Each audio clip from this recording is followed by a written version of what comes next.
पारोळा येथील राज्यस्तरीय आदर्श शिक्षक पुरस्कार डॉक्टर श्रीमती अर्चना बसावे यांना आदर्श शिक्षक पुरस्कार राज्यस्तरीय पुरस्कार मिळाल्याने त्यांचा दिनांक 20 रोजी पारोळा येथे सत्कार करण्यात आला। तसेच श्रीमती प्रतिभा सोनवणे यांना जिल्हास्तरीय आदर्श शिक्षक पुरस्कार जाहीर झाल्याबद्दल त्यांचा देखील सत्कार करण्यात आला। यावेळेस डॉक्टर शांताराम पाटील माध्यमिक पतपेढीचे संचालक सचिन पाटील सर, अनिल चौधरी, अनिल फुलचंद पाटील सर उपस्थित होते। तसेच आमदार तांबे यांनी अमळनेर चौफुलीवर थांबून सर्वसामान्यांच्या व्यथा, शैक्षणिक विभागातल्या भ्रष्टाचाराविषयी, ITI येथील प्रवेशविषय, विद्यार्थ्यांच्या समस्या आणि क्राईम वार्ता न्यूज संपादक साहेबराव बागुल यांचा देखील काही समस्या सोडविण्याचं आश्वासन दिले।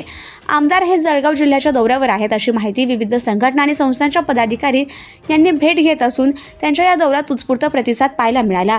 यावेळी त्यांनी पारोळा, जामनेर, जळगाव शहर या ठिकाणी विविध भेटीगाठी घेतल्या आणि सामाजिक, शैक्षणिक, वकील बांधव तसेच इतर मान्यवरांची भेट घेऊन आपुलकीचा संवाद साधला।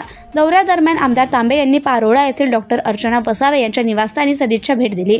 क्रांतिज्योती सावित्रीबाई फुले शिक्षण गुणगौरव पुरस्कारासाठी त्यांची निवड झाल्याबद्दल त्यांचं कौतुक केलं। यावेळेस ॲडव्होकेट पियुष नरेंद्र पाटील यांच्या कार्यालयाला भेट दिली। नाशिक पदवीधर मतदारसंघ हा फार व्यापक आहे। 5 जिल्हे, 54 तालुके आणि 4000हून अधिक गावाचा समावेश आहे।